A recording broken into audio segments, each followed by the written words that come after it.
Bismillahirrahmanirrahim. Assalamualaikum warahmatullahi wabarakatuh.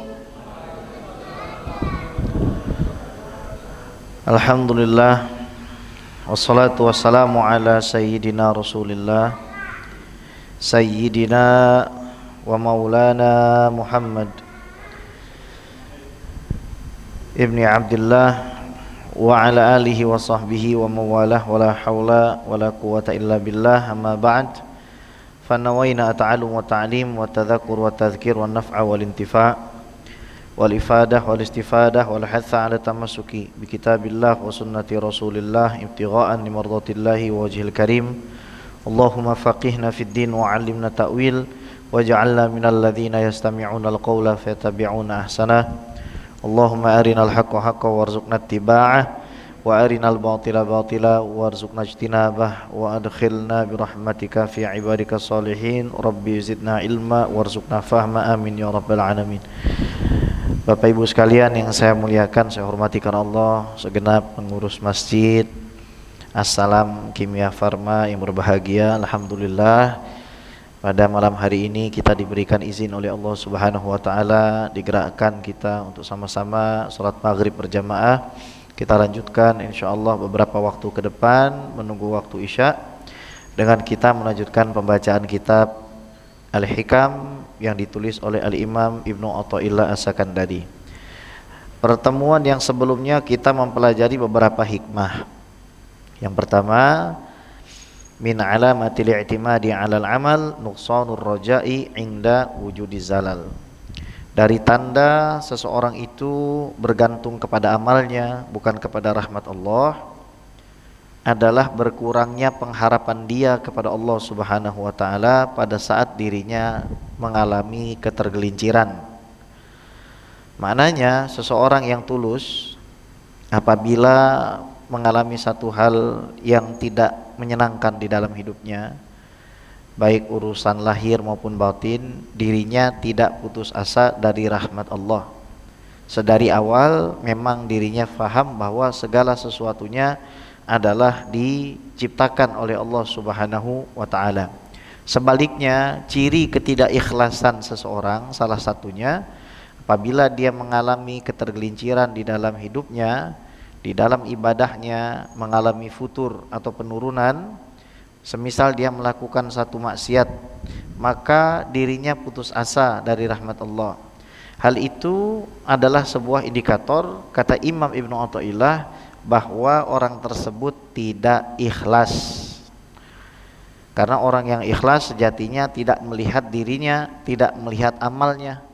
Dia beramal, dia sholat, dia puasa, dia zakat, dia haji, dia menuntut ilmu, tapi tidak sekalipun hatinya merasa bahwa dia berhak untuk mendapatkan satu posisi yang mulia di sisi Allah Subhanahu wa taala. Itu adalah orang yang ikhlas.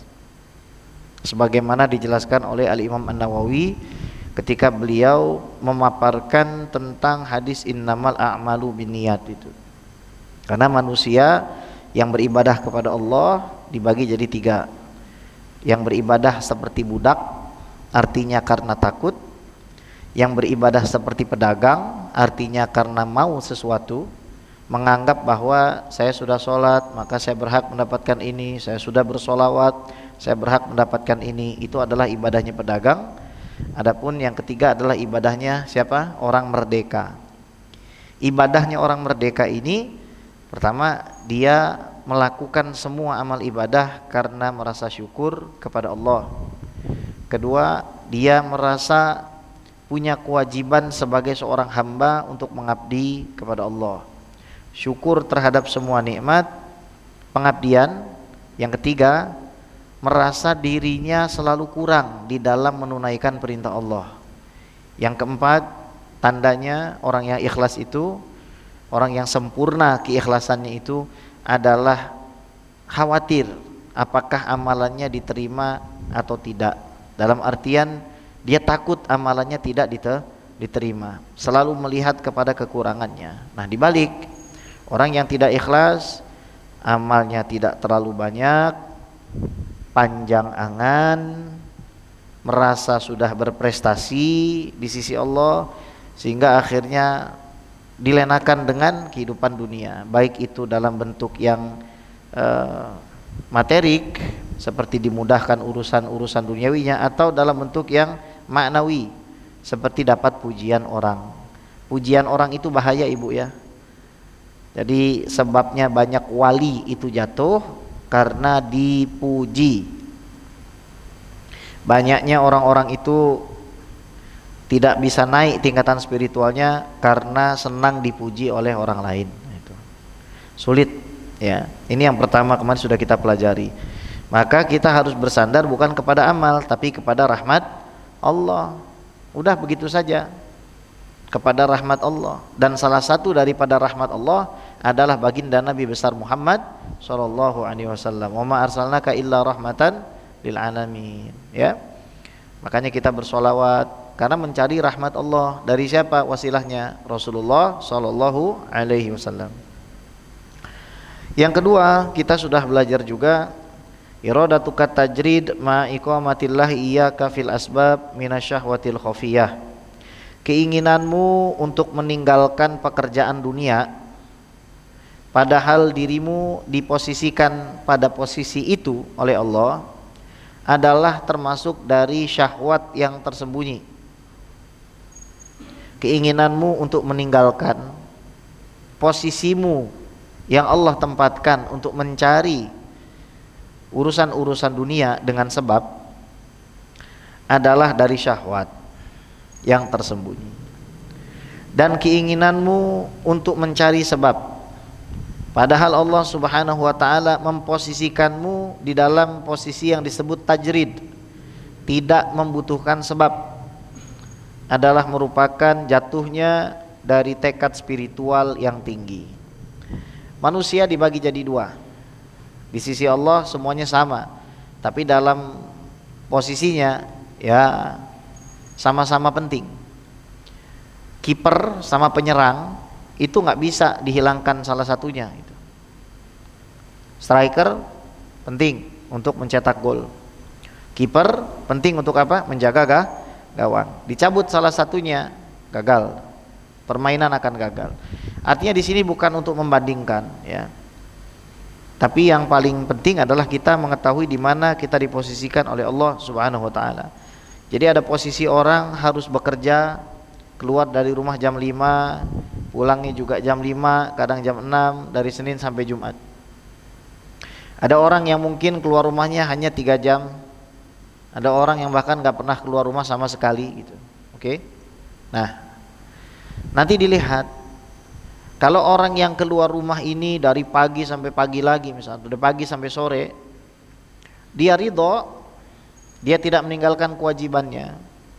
Ini artinya manusia ini adalah manusia yang selamat dan bisa memahami posisi dirinya di hadapan Allah. Ibaratnya kalau murid itu murid yang pintar gitu. Dia tahu posisinya gitu. Kalau pemain bola juga pemain bola yang pintar gitu. Kalau dia jadi striker nggak mungkin gantiin kiper. Kalau dia kiper nggak mungkin gantiin striker gitu.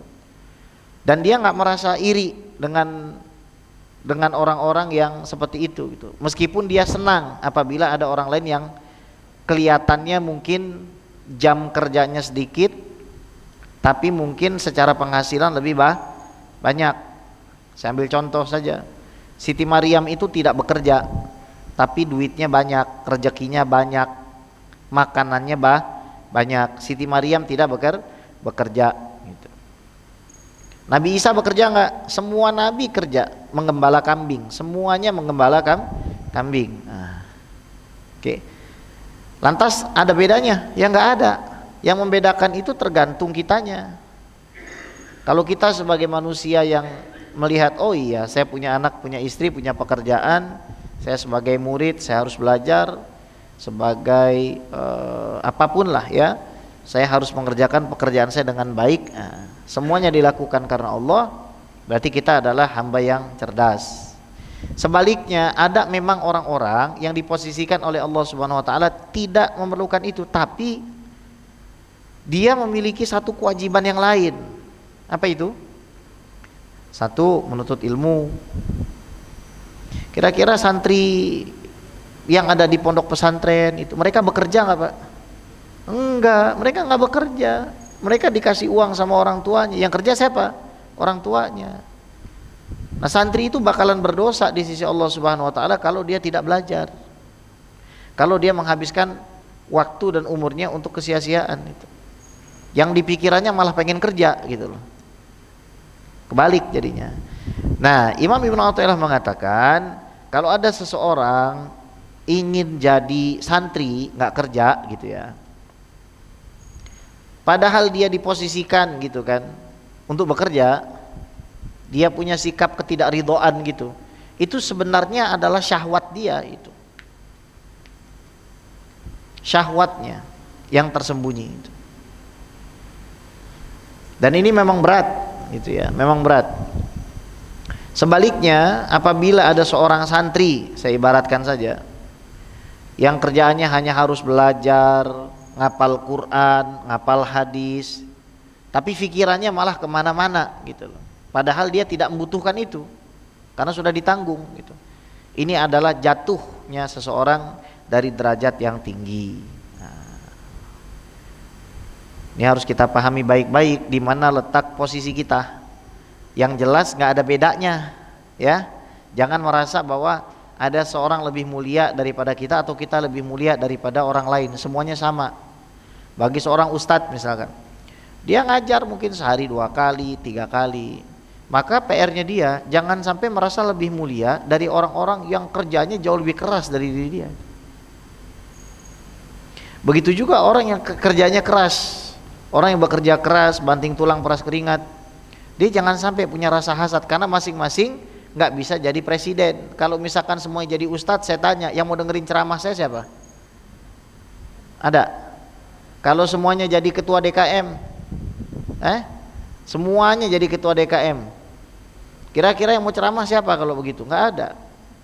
Kalau semuanya jadi imam, yang mau jadi makmum siapa? Nggak ada.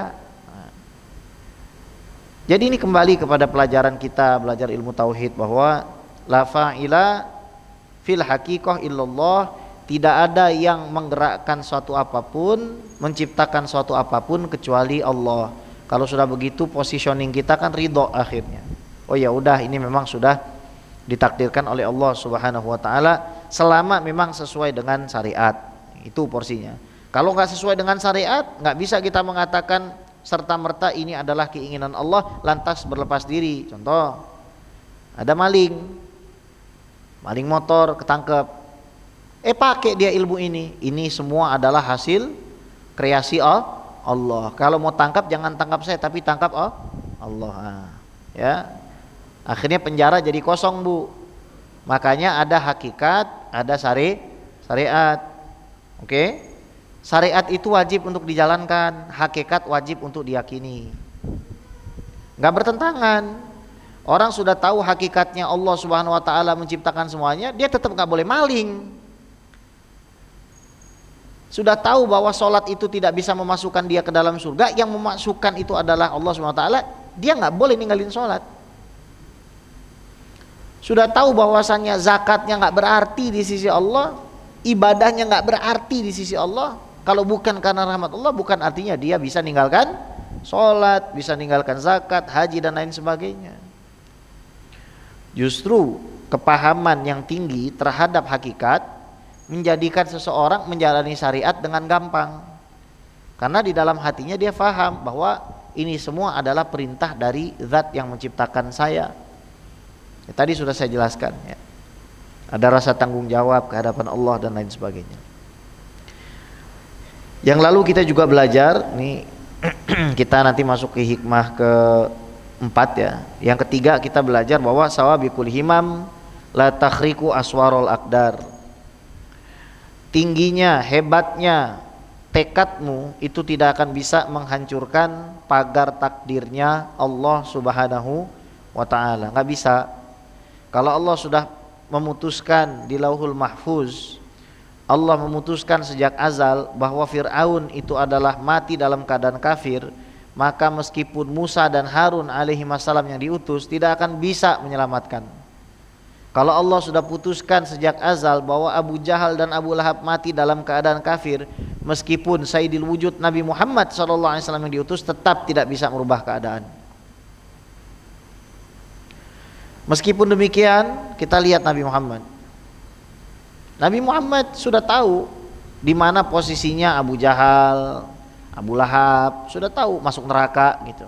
Tapi apakah pernah Nabi Muhammad SAW berhenti berdakwah? Tidak. Apakah pernah Nabi Muhammad putus asa? Tidak. Nabi Muhammad SAW tetap bekerja, tetap menjalankan posisinya dengan sebaik-baiknya. Nabi Muhammad rahmatan lil alamin, masuk surga bolak-balik, tapi tetap beribadah kepada Allah. Sholat kakinya bengkak, sampai ditanya sama Siti Aisyah, "Atatakallafu hadza ya Rasulullah?" Apakah kamu ini membebankan diri ya Rasulullah? Padahal Allah sudah mengampuni dosamu, kesalahanmu. Kata Rasulullah sederhana sekali, "Afala akuna abdan syakura?" Memangnya saya tidak boleh menjadi hamba Allah yang bersyukur? Ya. Jadi kalau Allah sudah menentukan, sudah. Ya. Yang keempat, wa bihi ilahi qala arih nafsaka minat tadbir. Istirahatkanlah dirimu dari tadbir. Tadbir itu mengurusi sesuatu yang bukan urusan kita. Mengurusi sesuatu yang bukan urusan kita. Istirahatkan dirimu, jiwamu. Bukan istirahatkan badanmu ya. Istirahatkan jiwamu. Dari mengurusi apa yang bukan urusanmu. Fama qama bihi ghairuka anka la takum bihi li nafsika. Karena apa yang sudah dijalankan oleh Allah, yakni selain kamu, yaitu Allah, maka kamu tidak akan mampu untuk menjalankannya. Artinya kita harus paham bahwa kita bekerja banting tulang peras keringat, rezeki itu Allah yang ngatur. Kalau memang rezeki seseorang diukur dari memang kerja kerasnya dia, maka logikanya orang yang kerja bangunan itu hartanya lebih banyak daripada CEO perusahaan misalkan, daripada polisi misalkan, dan lain seterusnya. Tapi faktanya kan tidak seperti itu kalau dihitung dari persentase keuangan. Namun rezeki itu tidak mesti melulu dari materi. Rezeki itu banyak ya. Ada orang hartanya banyak tapi sakitan. Pendapatannya sebulan 1 miliar, sakitnya 5 miliar. Nah, itu ada. Ada orang punya perumahan di hampir seluruh provinsi dan kota. Tapi setiap hari dia minum, setiap hari itu 60 obat. Siapa sanggup? 60 Pak. Ya, 60. Jadi obatnya itu satu nampan ini. Tiap pagi dia minum 60 itu. Bayangin, bingung orang sampai minum ya. Ya vitamin D-nya, vitamin E terus dia minum ya. Nah, kira-kira seperti itu. Maka istirahatkanlah dirimu dari mengurusi apa yang bukan urusanmu. Apa yang sudah diurusi oleh Tuhanmu, maka ya kamu tidak perlu mengurusinya. Naam. Yakni arih nafsaka min ta'bid tadbir al-munafi lil ubudiyah. Istirahatkan dirimu dari mengurusi urusan-urusan itu yang dapat menihilkan semangat beribadahmu. Kamu jadi nggak sholat gara-gara apa? Gara-gara alasannya cari duit. Nggak puasa Ramadan, alasannya gara-gara cari duit. Kalau Ramadan yang orang sedunia puasa dia nggak puasa, kira-kira Syawal dia puasa nggak? Kira-kira aja nih. Ya, kira-kira Syawal dia puasa nggak? Nah, ya udah, ya. Naam. Bi antakul laula fa'altu kadza maka nakadza. Contohnya apa? Kita mengatakan, wah kalau saya nggak kerja ini saya nggak bakal dapat rezeki nih dari Allah nih. Ya, saya harus batalin puasa nih, gitu kan? Padahal dia masih punya lapangan pekerjaan yang lain misalkan. Kecuali memang dalam ilmu fikih memang sudah tidak ada jalan lain, atau karena memang pekerjaan yang tersebut harus diselesaikan di bulan itu. Panen tomat. Kalau di bulan Ramadan nggak dipanen, tomatnya busuk. Boleh, tapi dengan catatan, satu, dia sahur. niat puasa. Ya, nanti kalau emang dia udah nggak kuat mau pingsan, baru dia batalin puasa. Bukan dari awal niat nggak puasa. Saya kan mau manen, ya kan? Nanti juga saya batal puasa. Orang pulang sholat subuh jamaah, dia ngudut sambil makan bakwan, ya. Ditanya kenapa? Alasannya nukang. Nah, ini dosa di sisi Allah Subhanahu Wa Taala. Ternyata di akhir bulan sakit, duitnya habis buat berobat. Puasa nggak dapet, sakit dapet, uang habis. Ini namanya apa yang kita kenal dengan apa? Tidak barokah. Nggak barokah, habis begitu aja. Naam, ya. Fa innallaha ta'ala dabbaral asya'a fi sabiqi ilmi. Karena Allah ini mengatur segala sesuatu dengan ilmunya yang mendahului kita. Sebelum kita lahir, sebelum bahkan kita ada, sebelum waktu, tempat ada, alam semesta, langit bumi ada, Allah tuh sudah ngatur. Kamu rezekinya segini, di waktu ini, di tempat ini, pada saat ini. Udah begitu. Tugas kamu menjalankan syariat yang dibawa sama Nabi Muhammad, dan silahkan kamu itu bekerja. Bahkan pada saat haji saja kita diperbolehkan berdagang. Orang lagi pergi haji, dikasih rahmat sama Allah. Dikasih rahmat sama Allah, boleh berdagang. Silahkan kamu kalau mau berdagang, nggak ada masalah, ya. Tapi hati-hati jangan sampai mengurangi ibadah. Sampai diperbolehkan sama Allah orang lagi ibadah haji kalau dia mau berniaga, itu dalam Al-Quran diperbolehkan, ya. Akan tapi hati-hati gitu, jangan sampai merusak daripada hati. Para wali semua berdagang, ya. Kebanyakan mereka berdagang. Naam. Kemudian wa maqama bihi ghairuka angkala taqumu bihi li nafsika fa innaka ajizun anil qiyam bih. Maka enggak usah repot-repot kamu melakukan apa yang memang kamu tidak akan sanggup melakukannya gitu. Kamu enggak akan pernah sanggup itu. Kalau bukan takdir kamu enggak akan pernah sanggup. Ya. Jadi tenangkan hati kita di saat kita menghadapi berbagai macam musibah, kasih tahu sama diri kita itu. Ini semua sudah takdirnya Allah, kita sudah mati-matian, kita sudah berjuang, sudah serahkan kepada Allah. Karena begini, hidup itu seperti bayangan sebenarnya, hakikatnya. Kita kejar bayangan itu lari, ketika kita berpaling, dia ngejar. Pada saat kita berupaya untuk membuka pintu itu, dia keras tertutup. Tapi pada saat kita tinggalkan pintu itu, terbuka dengan sendirinya. Nah ini kecerdasan spiritual kita bermuamalah dengan takdirnya Allah seperti itu kira-kira. Bisa membaca, posisi saya sekarang harus bekerja keras, posisi saya harus beribadah, memperbanyak wirid dan zikir, memperbanyak sedekah, khidmah sama masyarakat, sama umat. Dia bisa memposisikan itu. Akhirnya hidup dan waktunya berharga. Dia bukan hanya kaya dan sukses di dunia, tapi juga kaya serta sukses di akhirat, dan itu yang paling utama. Nah, wa amma tadbir al-mashhub bitafwid lil ilmil khabir lil alimil khabir fala ba'sa bih. Adapun kita mengatur hal-hal akan tetapi diiringi dengan kepasrahan total kepada Allah, maka tidak masalah. Sebagaimana dikatakan at-tadbir nisful ma'isyah, kalau kita mengatur, mengelola uang dan lain sebagainya, itu adalah separuh dari penghidupan. Lafaz yang lain al-iqtisad nisful ma'isyah, hemat itu adalah separuh daripada penghidupan. Kalau kita bisa hemat, itu Allah juga suka melihat orang yang berhemat, ya. Berhemat untuk dirinya sendiri, tapi mau untuk memberikan harta kepada agama. Naam. Yang kelima, ijtihaduka, upayamu, perjuanganmu, fima dhaminalaka, di dalam hal yang Allah sudah jamin untukmu, wa taksiruka, dan kekuranganmu, kesembronoanmu, fima talaba minka, di dalam hal yang Allah tuntut darimu, dalilun adalah bukti, alantimasil basirati minka, dari butanya mata hatimu.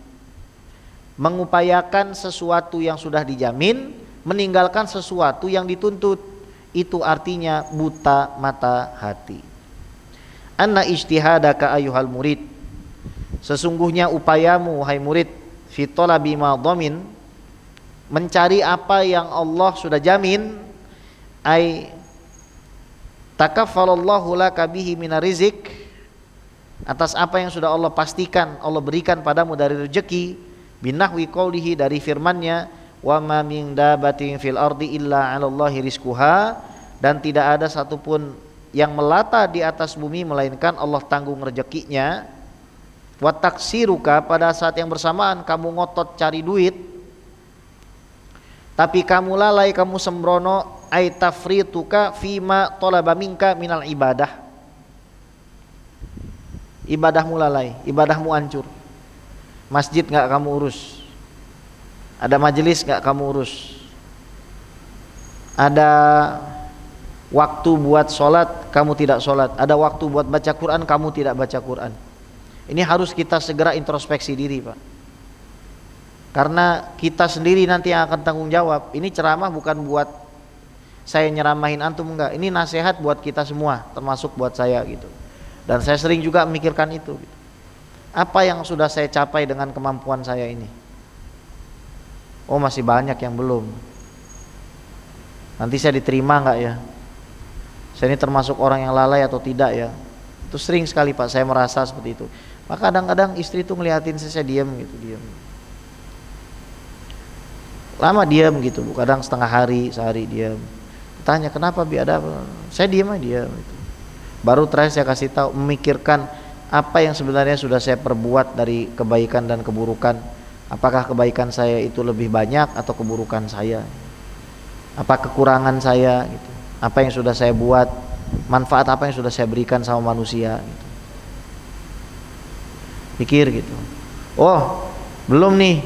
Apa nih yang kita bisa lakukan? Kita lakukan sebelum nanti kita dipanggil sama Allah Subhanahu wa taala. Pada saat itu sudah, kita udah nggak bisa balik lagi, yang ada hanya penyesalan gitu. Yang ada tinggal penyesalan saja. Sebagaimana Allah berfirman, ya ayuhan nasu ubudu rabbakum, wahai seluruh manusia, sembahlah Allah Tuhanmu. Dalilun wa burhan alantimas. Nah, semua itu adalah dalil dan bukti alantimas, daripada butanya al-basirah minka, mata hatimu, wahia ainun fil qalbi tudraku bihal umur al-ma'nawiyah. Yang namanya basirah adalah mata di dalam hati manusia yang melihat hal-hal yang sifatnya imateri. Basirah itu bisa melihat, ya tadi itu yang saya bahasakan, kecerdasan spiritual. Dia dipampangkan berbagai macam kejadian kehidupan, terus dia melihat. Melihatnya nggak pakai mata, nggak pakai mata telanjang begini. Mata ini mengukur aja dengan akal, tapi hatinya melihat apa yang harus saya lakukan. Akal dia akan mencari pekerjaan, dia akan masukkan CV, dia akan mencari upaya bisnis. Hati dia selesai upayanya itu, dia akan pakai waktunya buat beribadah kepada Allah SWT.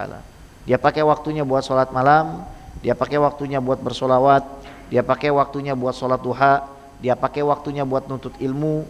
Semua dari piranti yang sudah Allah katakan.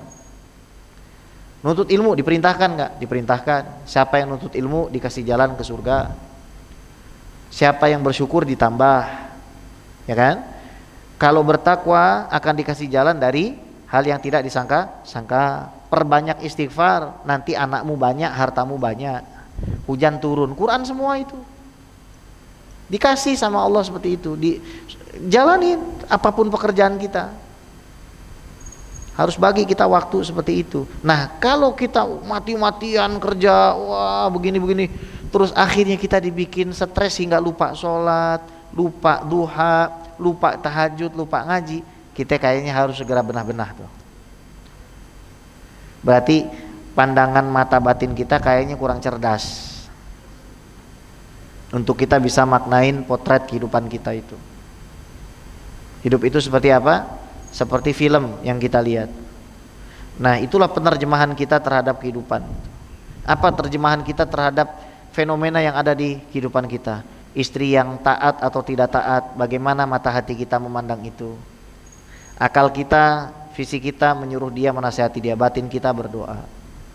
Jangan dibalik, kita nasihatin sampai marah-marah, sampai lupa kepada Allah. Kan Allah bilang, kamu itu sudah saya jamin.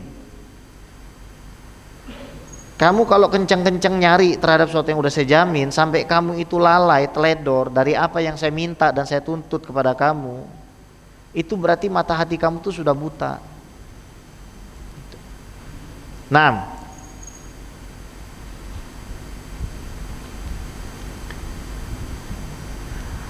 Wa fuhima minal musannif anna dalilan timasil basirah wa ijtima'ul amrayn. Maka dalil dan bukti hati seseorang itu buta, lagi katarak mungkin hatinya itu, mata hatinya, ya, anil ijtihad fi talabi rizq ma taksir fil amal. Dah dua, mati-matian cari duit, cari rezeki, ibadahnya kurang. Ibadahnya kurang. Waktu sholat dia nggak sholat, punya uang dia nggak mau sedekah.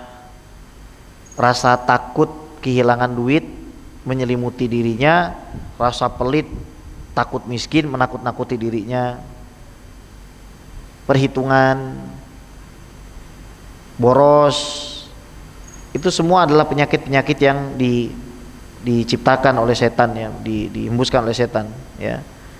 Nah, lianna fa'ilan yastawi fihi al-mufrad wa ghairu wa amma idza ijtahada fi talabi rizqil halal min ghairi taksir fil ibadah fa innahu yadkhulu fi hadis. Nah, lihat nih. Adapun orang yang kerja dari pagi sampai sore tapi ibadahnya jalan kayak antum. Di sini macam-macam profesi kumpul di sini. Dari pagi sampai sore kerja tapi masih bisa ke masjid ngaji, nih.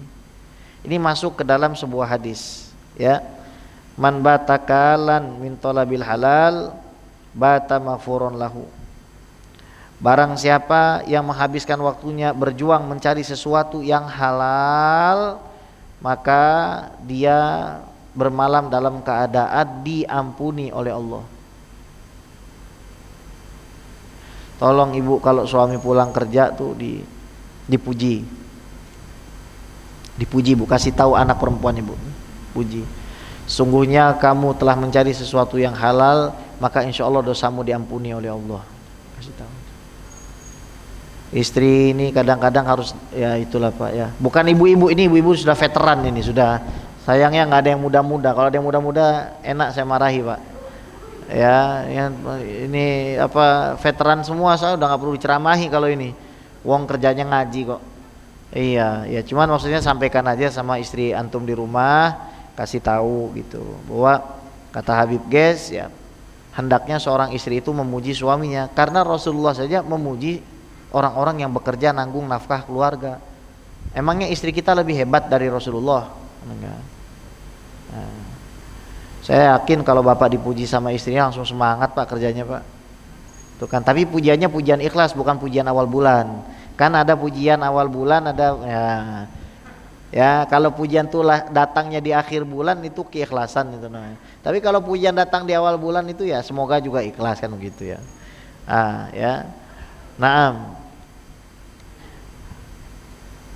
Yang keenam, beliau mengatakan la yakun ta'akhuru amadil ata ma'al ilhahi fid du'a mujiban liyasika. Tidaklah berakhirnya, tidaklah terlambatnya periode pemberian dari Allah padahal dirimu mati-matian berdoa. Hal tersebut mewajibkan atau menjadikan dirimu menjadi putus asa gitu. Jangan sampai gara-gara mungkin permintaan kamu gak kunjung dikabulkan, ya, padahal mungkin udah jatuh temponya menurut kamu, padahal kamu sudah mati-matian berdoa, membuatmu jadi putus asa. Kenapa? Ini jawabnya, fahuwa dhaminala kal ijabata fima yakhtaruhu laka. Karena Allah itu menjamin akan menjawab kamu apa yang Allah pilihkan untuk kamu. Kira-kira bagus pilihan Allah atau pilihan kita? Sudah. Ini jangan cuma lip service doang, tapi harus dilawan perasaan kayak begitu. Termasuk saya. Pasti kadang kita mempertanyakan ada beberapa hal yang tidak sesuai dengan harapan kita. Tapi mau apa kita itu? Kalau kita belajar ilmu akidah, kita tahu yang tidak berubah cuma Allah. Makhluk semuanya berubah, ubah. Ibu dulu nggak beruban kan Bu? Sekarang beruban nggak? Suami hari ini senang, besok nggak senang, lusa senang lagi, besoknya lagi nggak senang lagi. Itu manusia. Rezeki kadang lancar, kadang seret. Ya, biasa kayak begitu. Nah, kata Imam Ibnu Athaillah, jangan sampai kamu itu putus asa, kamu doa-doa aja gitu. Karena Allah jamin apa yang Allah pilihkan untukmu. La fima takhtaruhu li nafsika, bukan apa yang kamu pilihkan untuk dirimu sendiri. Wa fil waqtil ladzi yurid, pada waktu yang Allah inginkan. La fil waqtil ladzi turid, bukan pada waktu yang kamu inginkan. Ai la yakun ta'khur waqtil ata al matlub mal ilha, maksudnya jangan sampai karena terlambatnya menurut kamu pemberian Allah padahal kamu sudah betul-betul berdoa, al mudawamah fid doa, doa terus saban hari, doa. Pagi ke sini doa. Udah umroh 3 kali kagak nikah jodohnya nggak dapat. Karena orang zaman sekarang rata-rata Pak, perempuan tuh kalau umroh pengen cari jodoh Pak. Depan Ka'bah tuh cari jodoh tuh. Atau pergi ke makam Habib Fulan apa ziarah sedekah tapi belum dikabulkan, ya mau apa gimana, yang punya bukan kita kok. Ya udah sabar, introspeksi diri. Ternyata gini, saya mendapati manusia yang protes atau meragukan keputusan Allah itu pasti dosanya banyak itu pasti dosanya banyak itu, tapi dia nggak sadar apa dosanya. Entah karena maksiat, entah karena kelalaian, wallahu alam. Tapi kalau ada orang protes, kenapa saya begini, kenapa saya udah fix udah itu. Itu nggak usah dipertanyakan lagi. Kebodohan kita terhadap Allah itu dosa besar itu. Sampai ada orang protes kepada Allah Subhanahu wa taala. Dia lupa setiap tarikan dan hembusan nafasnya siapa yang kasih gitu loh. Dia protes sama zat yang sudah menciptakan dia, ngasih dia hidung, ngasih dia mulut, dia protes. Sungguh sangat tidak pantas sekali. Coba kita bayangkan diri kita sebagai seorang ayah dan orang tua yang punya anak. Anak kita urus dari kecil, kita asuh dia, kita ajarkan dia hidup. Tiba-tiba dia bersikap kurang ajar sama kita karena ada satu hal yang tidak kita berikan. Itulah sikap manusia yang durhaka. Padahal Allah tuh lebih sayang kepada kita dari orang tua kita sendiri. Allah begitu sayang kepada kita, begitu cintanya Allah kepada kita. Ya. Kalau Allah mau, Allah bisa azab kapan saja. Tapi Allah tidak mengadab kita. Dan buktinya pada malam hari ini kita dikumpulkan di tempat ini kan. Kita sholat maghrib berjamaah kan. Insya Allah kita sholat isya berjamaah kan. Ini semua kan pemberian dari Allah. Sampai sekarang kita masih bernafas, masih mengingat Allah, masih mengingat Rasulullah, masih ada orang yang menyampaikan kebenaran, masih kita dijadikan orang-orang yang kumpul di majalisil khair seperti ini. Itu kan Allah kasih. Jadi kalau ada orang gitu dia marah-marah, tapi saya begini, itu bukan sebuah bukan sebuah kesuuzonan gitu loh. Tapi tidaklah orang itu mengatakan satu hal yang memprotes dari keputusan Allah, melainkan karena lupa sama dosanya sendiri.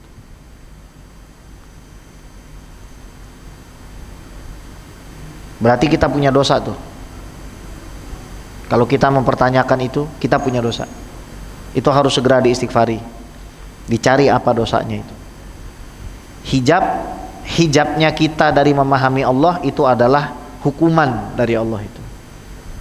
Jadi kalau antum lihat ada orang marah-marah karena ada keputusan yang tidak sesuai dengan kemauan dia membentak-bentak, dia mencak-mencak dan lain sebagainya, itu karena dia punya dosa tuh yang harus dia istighfari gitu. Berarti pemahamannya kepada Allah tuh masih kurang, sangat kurang sekali. Makanya sabar itu pahalanya besar. Sebab orang sabar karena apa? Karena dia kenal dengan Allah Subhanahu wa taala. Naam. La fi ma takhtaruhu li nafsika. Allah janji, ud'uni astajib lakum, saya akan jawab doa apa yang saya mau, bukan apa yang kamu pilih untuk dirimu. Fa innahu a'lam bima yasluhu laka minka. Karena Allah lebih tahu apa yang lebih bagus untukmu daripada kamu sendiri.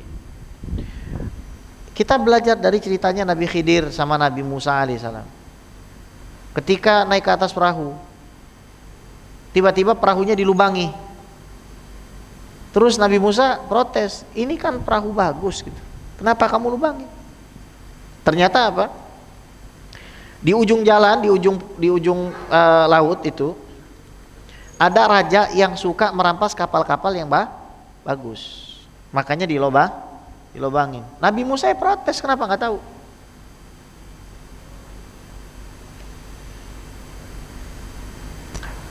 Yaitu kita harus punya kesabaran, tapi pada saat yang sama kita juga harus introspeksi diri. Introspeksi diri, jangan kita jadi lemes gitu ya. Misalkan anak nih, contoh anak gagal di dalam ujian, boleh nggak kita memarahi dia, menasehati dia? Iya. Menghardik dia, membentak dia, nggak bisa gitu. Itu akan merusak di dalam hatinya itu. Makanya kita menasehati selalu dengan cara yang baik. Tapi kita review kesalahan kamu di mana. Gitu. Oh, kesalahan kamu mungkin kurang bangun malam apa segala macam. Makanya jangan sampai sebelum semua itu terjadi kita tidak melakukan apa yang pantas. Meskipun afwan, kadang-kadang kita sudah melakukan apa yang kita anggap pantas masih nggak dikasih. Teman-teman saya di Al-Azhar kayak begitu. Ada satu orang, dia itu belajarnya jarang betul, masuk kuliah juga kadang-kadang, tapi lulus. Ada yang belajar terus, malah nggak lulus. Sampai akhirnya protes. Yang belajar itu protes kepada Allah itu. Bayangin tuh. Saking kencengnya belajar nggak lulus. Saya punya kakak kelas dulu. Kakak kelas tapi sekelas, gimana tuh bahasanya tuh? Dia kakak kelas lah, umurnya lebih tua, tapi begitu di Al-Azhar jadi kakak kelas, jadi sama lah, seleting lah. Dia ngajarin kita, ngajarin tafsir. Nah, kita yang diajarin sama dia lulus, dia nggak lulus. Sampai dia protes tuh ke kampus. Saya dia ngajarin nih tafsir ini, kenapa saya nggak lulus? Kenapa murid-murid saya pada lulus? Ya nggak tahu. Nah kan, kalau kita bertanya, ya afwan, ini mungkin terkesan ngegampangin, tapi sebenarnya nggak gampang bagi setiap orang itu. Ya nggak apa-apa kalau dia mau bertanya sebabnya saya nggak lulus apa, nggak apa-apa. Cuman, wallahi bagi orang yang betul-betul dekat kepada Allah itu nggak ada bedanya sebenarnya. Kenapa? Karena dia sudah mengupayakan usahanya sebaik-baiknya. Umat Islam itu pernah kalah perang nggak Pak? Sering Pak. Tapi tidak diajarkan untuk berputus asa itu. Waktu lawan Bizantium Roma, kalah umat Islam itu. Perang sama Bizantium. Kalau bukan karena Sayyidina Khalid bin Walid, umat Islam pada waktu itu 3.000 lawan 400.000. Gimana tuh? 3.000 lawan 400, ya gimana itu? Kalau bukan karena Sayyidina Khalid bin Walid itu sudah habis Mas. Tapi nggak diajarkan kita untuk berputus asa gitu, nggak diajarkan juga untuk jumawa gitu. Makanya Khalid bin Walid sempat dipecat sama Sayyidina Umar. Dipecat Pak, tahu kenapa diganti? Ya, saya takut nanti orang mengatakan Khalid dan Khalid, bukan Allah lagi, tapi nanti jadinya Khalid.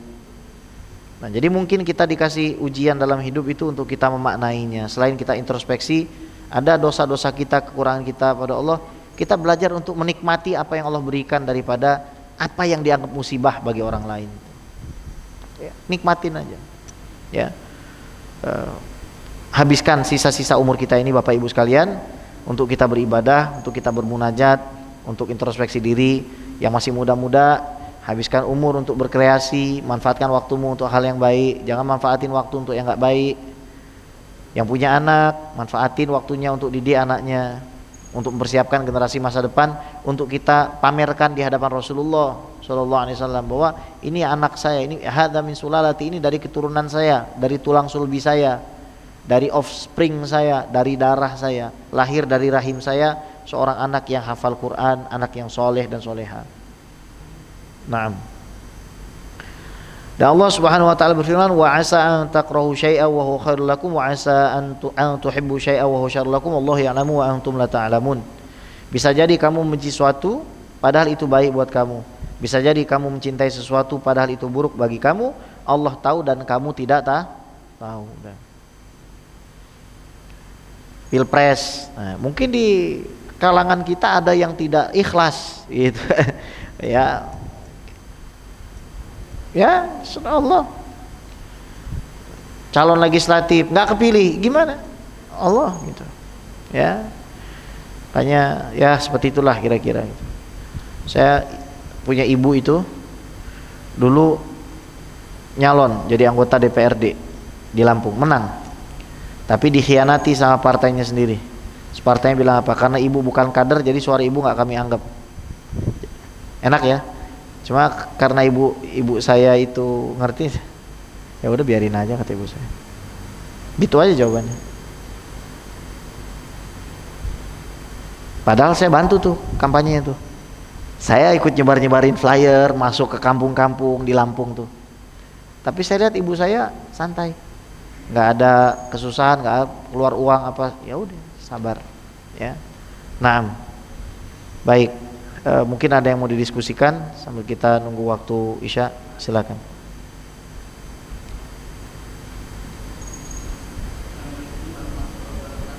Waalaikumsalam warahmatullahi wabarakatuh. Iya. Iya.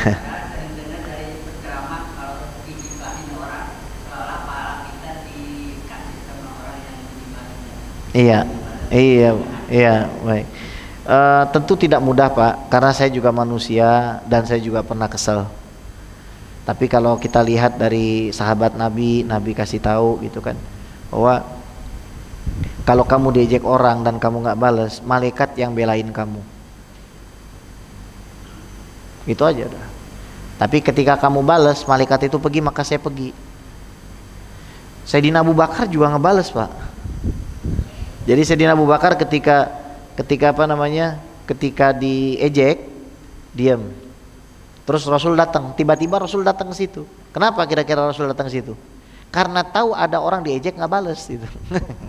Itu malaikat lagi duduk di situ. Nah terus Sayyidina Abu Bakar balas, Rasul pergi. Kata Sayyidina Abu Bakar, kenapa ya Rasul pergi gitu? Ya, gimana saya nggak pergi? Malaikatnya aja pergi, saya pergi gitu. Jadi dimin aja Pak.